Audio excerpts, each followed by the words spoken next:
मित्रों नमः संस्कृताय। मैं राहुल कुमार राहुल हिस्ट्री 91 पर आप सभी लोगों का स्वागत बंदन अभिनंदन करता हूं। मित्रों, जैसा कि पिछले वीडियो में आप लोगों को 30 क्वेश्चन कराए गए हैं, आज फिर जो है 30 क्वेश्चन होगा। मित्रों, यह 1200 प्रश्नों का व्याकरण एवं साहित्य के कुछ प्रश्न भी रखे हैं जो यू टीजीटी के लिए स्पेशल है। मित्रों, ये टीजीटी ओनली टीजीटी, और यहाँ यूपी टेट वाले भी देख सकते हैं, किंतु ज़्यादा सार्थक नहीं होगा। फिर भी हम आप लोगों को बताना चाहेंगे, ये टीजीटी के लिए स्पेशल है। मित्रों, तो चलिए हम पहले देखते हैं आज पहला क्वेश्चन क्या है।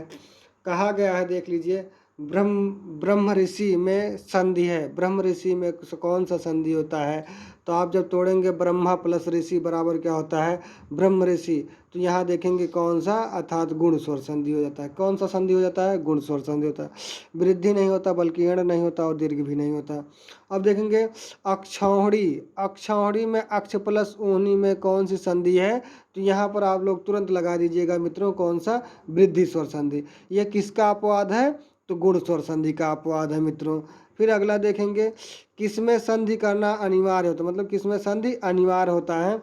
तो एक सूत्र है संस्कृत में, संहितैक पदे पदे नित्या धातुपसर्गयो।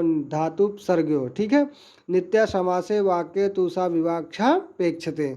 अर्थात धातु उपसर्ग और समास में संधि करना अनिवार्य है, किंतु वक्ता पर वाक्य में संधि करना अनिवार्य नहीं है। फिर भी उस पर निर्भर करता है कि वह संधि करे या ना करे। किसमें? वाक्य में। तो ये कह रहा है कि किसमें संधि अनिवार्य है, तो आप जानेंगे एक पद में भी अनिवार्य है, अर्थात धातु में भी अनिवार्य है, उपसर्ग में भी अनिवार्य है। इसमें कौन सा ऑप्शन हो जाता है? सी अर्थात डी वाला ऑप्शन सही हो जाता है। मित्रों, फिर अगला देखेंगे आप लोग, ए तथा ओ औ का उच्चारण स्थान। ए तथा औ का उच्चारण स्थान, तो आप लोग तुरंत जानेंगे कंठ और तालु। ए दैतो कंठ तालु, ओ दौतो कंठोष्ठम। ओ दौतो कंठोष्ठम कह दिया गया है, तो यहाँ आपका सी वाला ऑप्शन सही हो जाता है। यहाँ देखेंगे सबसे महत्वपूर्ण मित्रों, सा का उच्चारण स्थान इचुसा नाम तालु, अर्थात इसका उच्चारण स्थान तालु हो जाता है। व्यंजन, व्यंजन का भेद है। व्यंजन का कौन कौन से भेद हैं? अल्प प्राण भी व्यंजन का भेद है और महाप्राण भी व्यंजन का भेद है, अर्थात इसमें कौन सा सही हो जाता है? सी वाला, दोनों सही हो जाते हैं। फिर आप देखेंगे वर्गों के प्रथम तृतीय तथा पंचम वर्ण होते हैं, तो आप जानेंगे वर्गों का प्रथम तृतीय और पंचमा अक्षर प्लस यण, ये क्या होता है? अल्प प्राण होता है। मित्रों, कौन सा ऑप्शन सही हो जाता है? ए वाला ऑप्शन सही हो जाता है। फिर उसके बाद कहा जा रहा है, मुनित्रय में कौन कौन सम्मिलित हैं, मतलब शामिल हैं? तो आप जानते हैं पाणिनि जी हैं, कात्यायन जी हैं और पतंजलि जी हैं, अर्थात आपका कौन सा ऑप्शन सही होता है? डी वाला ऑप्शन सही हो जाता है। यहाँ देख लीजिए, निर्गत्य में कौन सा प्रत्यय है? निर्गत्य में मित्रों जानेंगे निह उपसर्ग होता है, गम धातु होता है। उसके बाद आप देखेंगे क्या हो जाएगा, यहाँ आपको लोग तुरंत जान जाएंगे कि लेप प्रत्यय है। लेप प्रत्यय अर्थात बी वाला ऑप्शन है। पश्चन, पश्चन में कौन सा प्रत्यय प्रयुक्त हुआ है? तो आप तुरंत बता दीजिएगा, सत्री प्रत्यय प्रयोग हुआ है। मित्रों, कौन सा? सत्री प्रत्यय प्रयोग। पीताम्बरम में कौन सा समास है? तो पीतम अम्बरम यस्सा पीताम्बरम। यहाँ आप लोग देखेंगे पीताम्बरम जब कह दिया जाएगा तो आप लोग कर्मधारय लगा देंगे, और पीताम्बरः जब कह दिया जाएगा तो बहुब्रीहि लगा देंगे। तो आप लोग ध्यान देंगे कौन सा लगाएंगे? कर्मधारय। ये देख लीजिए, ये मित्रों बहुत इंपॉर्टेंट है। यहाँ पीताम्बरः जब कह दिया जाएगा तो आप लोग बहुब्रीहि लगाएंगे, पीताम्बरम जब कह दिया जाएगा तो कर्मधारय लगा दीजिएगा। ये बहुत बड़ी भूमिका है इसकी। भूतपूर्व में कौन सा समास है? भूतपूर्व में कौन सा समास है? तो आप जानेंगे कौन सा? केवल समास। वागर्थव कह दिया जाए तो यहाँ पर भी केवल समास हो जाता है। माहेश्वर सूत्र को अन्य किस नाम से जाना जाता है? मित्रों, प्रत्याहार सूत्र भी कहा जाता है, शिव सूत्र भी कहा जाता है, अक्षर समामनाय सूत्र कहा जाता है, चतुर्दश सूत्र कहा जाता है। मित्रों, तो आप लोग जानेंगे क्या है? डी वाला ऑप्शन सही होता है। पाणिनि की निधन तिथि क्या है? तो आप लोग तुरंत जान जाएंगे मित्रों, पाणिनि के जन्म मतलब निधन तिथि जब कब मरे थे, तो आप लोग तुरंत जान जाएंगे त्रयोदशी, मतलब 13 तारीख को मरे थे। तो यहाँ देखेंगे पितृ शब्द का सप्तमी एक वचनांत रूप क्या होगा? पितृ शब्द का सप्तमी एक वचनांत मित्रों जानते हैं तो क्या होता है? इसका शब्द रूप इस प्रकार से चलता है, थोड़ा सुना दूँ। पिता पितरं पित्रा पित्रे पितुः पितुः पितरिः पितुः। तो यहाँ ध्यान देंगे तो यहाँ क्या हो जाता है, पितरी हो जाता है मित्रों। तो यहाँ सप्तमी एक वचनांत पूछा है तो पितर हो जाता है। पितृसु का क्या होता है, सप्तमी बहुवचनांत होता है। पितरों जो होता है षष्ठी और सप्तमी का द्विवचनांत होता है। तो यहाँ देखेंगे 16वां नृ शब्द यहाँ क्या करें, नृ शब्द का प्रथम पुरुष प्रथम बहुवचन अर्थात प्रथम पुरुष बहुवचन में रूप क्या होगा, तो आप जानेंगे ये क्या कह दिया गया है, तो आप तुरंत जान जाइएगा। 16 का क्या हो जाता है, सी वाला नरः अर्थात मनुष्य के विषय में कहा गया है। मित्रों यहाँ तो 16 तक हो गया है। अब हम लोग क्या पढ़ेंगे, अगला क्वेश्चन देख लीजिएगा।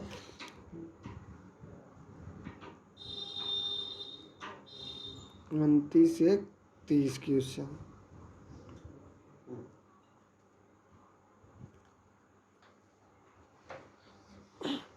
यहाँ देख लीजिए मित्रों, अगला क्या कहा जा रहा है, तद शब्द का पुल्लिंग में चतुर्थी विभक्ति एक वचन का रूप होता है। चतुर्थी एक वचनांत में क्या होता है, तद शब्द में पुल्लिंग में, तो आप लोग जानते हैं सातौते तमतौतान तेन ताभ्याम तहि। तो यहाँ देखेंगे आप लोगों का क्या हो जाएगा, तस्मय हो जाएगा। क्या हो जाएगा मित्रों, तस्मय हो जाएगा। फिर क्या कह रहा है, 28 को संस्कृत में क्या कहते हैं, तो आप जानेंगे अष्टाविंशति। अष्टविंशति नहीं कहेंगे मित्रों, बल्कि क्या कहेंगे, अष्टाविंशति कहेंगे मित्रों।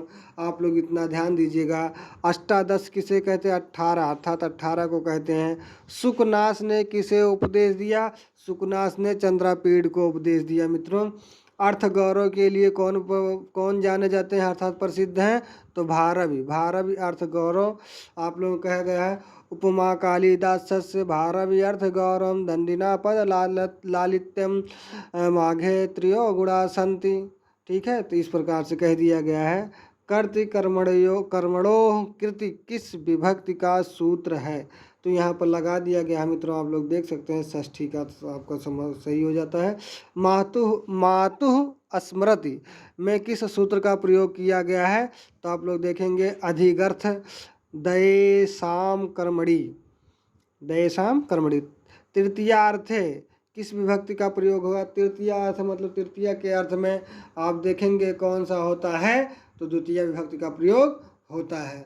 अगला देखेंगे मित्रों क्या कहा गया है, अविता परिता समया निक्षा प्रतियोगे अपि में विभक्ति है। अविता परिता समया निक्षा प्रतियोगे में आपका कौन सा विभक्ति है, तो दूसरा विभक्ति, द्वितीय विभक्ति है मित्रों। फिर उसके बाद देखिए वायु का पर्यायवाची शब्द है। वायु को पर्यायवाची शब्द आप जानते हैं, नभ अंबर गगन व्योम शून्य, यह आकाश का है अर्थात इसमें कौन सा हो जाता है, पवन। पवन का नभ कह दिया जाए तब भी आकाश, व्योम कह दिया जाए तब भी आकाश, अंबर कह दिया तब भी आकाश अर्थात पवन का जो है वायु का पर्यायवाची। बभू, ये मित्रों बहुत इम्पोर्टेंट है। ये यूपी टेट हो चाहे आपका यूटीजीटी हो, यहाँ से जरूर पूछता है मित्रों।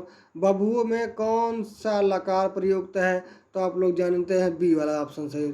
बी वाला भी देखिए और सी वाला भी देखिए, लिट लकार। किंतु यहाँ लिट लकार में देखिए हलंत लगा है, इसमें हलंत नहीं लगा है, इसलिए आपका बी वाला ऑप्शन सही हो जाता है। फिर अगला देख लीजिए मित्रों, गम धातु का मध्यम पुरुष। गम धातु का मध्यम पुरुष एक वचन का रूप लट लकार में है। गम मतलब क्या होता है, गच्छति गच्छता गच्छन्ति, प्रथम पुरुष हो गया। मध्यम पुरुष क्या कहता है, गच्छसि गच्छथा गच्छत, तो यहाँ मध्यम पुरुष का गच्छसि हो जाएगा मित्रों। क्या हो जाएगा, ये हो जाएगा ये वाला ऑप्शन। लभ धातु का मध्यम पुरुष बहुवचन का रूप विधिलिंग लकार में होगा। विधिलिंग लकार में तुरंत आप जानेंगे मित्रों क्या होता है, मध्यम पुरुष का ए जुड़ जाता है, तो बहुवचनांत कहा जा रहा है, तो आप लोग तुरंत लभेध्वम, क्या हो जाएगा, लभेध्वम हो जाएगा। और कुछ नहीं मित्रों, 29 का देख लेंगे, लभेध्वम हो जाएगा। संधि किसे कहते हैं, आप जानते हैं, दो, यहाँ देखिए दो वर्णों के मेल को संधि कहा जाता है। दो वाक्यों के मेल को क्या कहा जाता है, कारक कहा जाता है। दो पदों के मेल को समास कहा जाता है। तो इसमें कौन सा ऑप्शन सही हो जाता है, ए वाला ऑप्शन सही हो जाता है मित्रों। धन्यवाद। अच्छा लगे तो चैनल को सब्सक्राइब कर दीजिएगा मित्रों, और थोड़ा सा प्यार दे दीजिएगा, शेयर कर दीजिएगा, और ये आप लोगों का 1200 प्रश्नों का व्याकरण का और साहित्य के कुछ रचनाएं भी हैं। इसको रखा गया है आप लोगों को बस एक हफ्ते के अंदर 1200 प्रश्नों को करा दिया जाएगा मित्रों, ये वादा के साथ है। धन्यवाद। व्याकरण एवं साहित्य के कुछ प्रश्न भी रखे हैं जो ये टीजीटी के लिए स्पेशल है मित्रों, ये टीजीटी ओनली टीजीटी। और यहाँ यूपी टेट वाले भी देख सकते हैं किंतु ज़्यादा सार्थक नहीं होगा, फिर भी हम आप लोगों को बताना चाहेंगे ये टीजीटी के लिए स्पेशल है मित्रों। तो चलिए हम पहले देखते हैं आज पहला क्वेश्चन क्या है।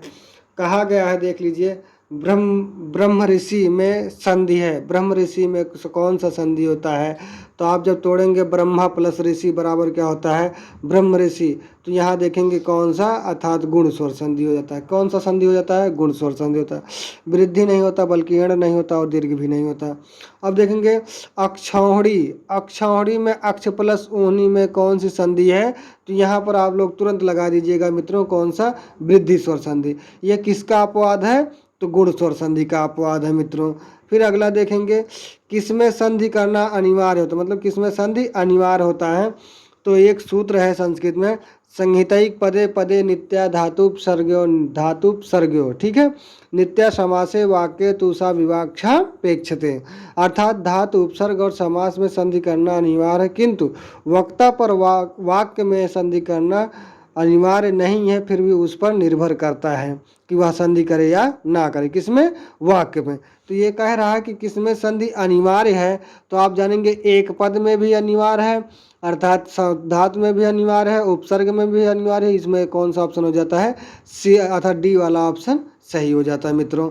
फिर अगला देखेंगे आप लोग, ए तथा ओ औ का उच्चारण स्थान।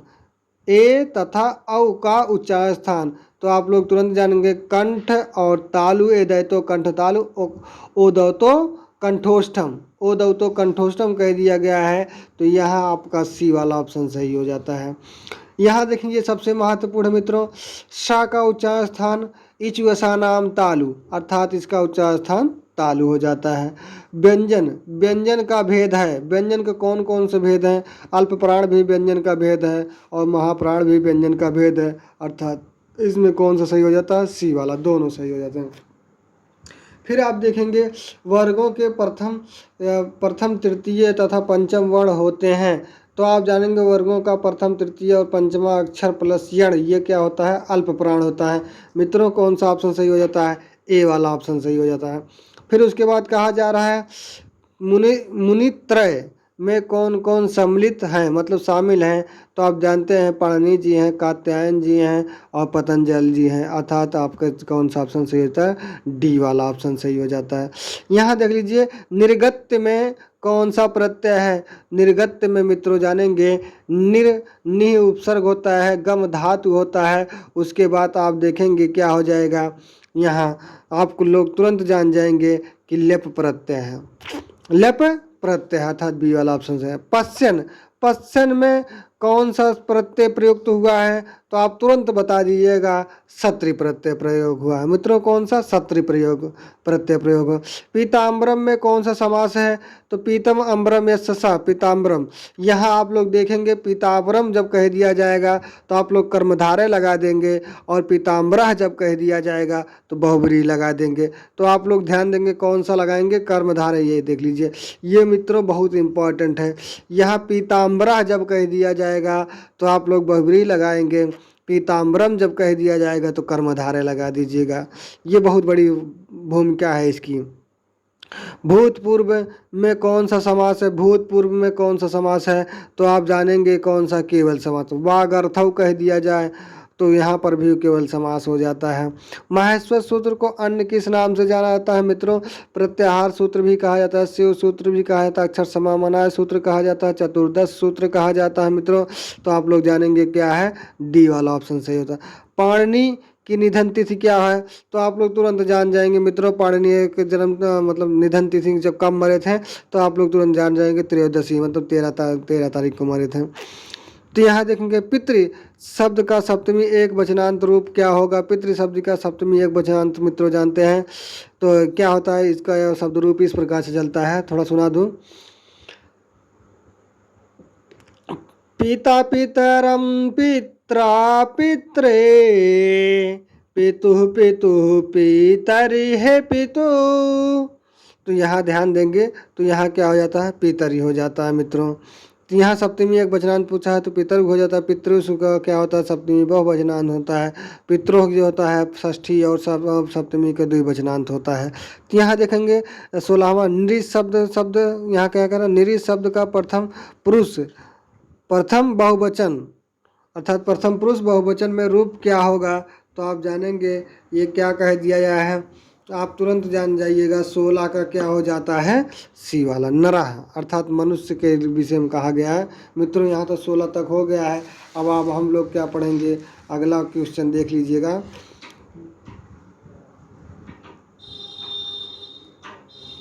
29 से 30 क्वेश्चन।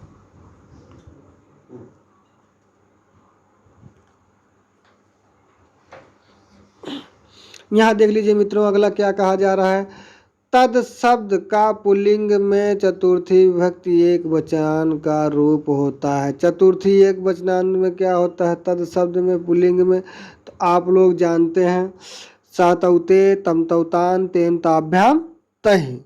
तो यहाँ देखेंगे आप लोगों का क्या हो जाएगा, तस्मय हो जाएगा।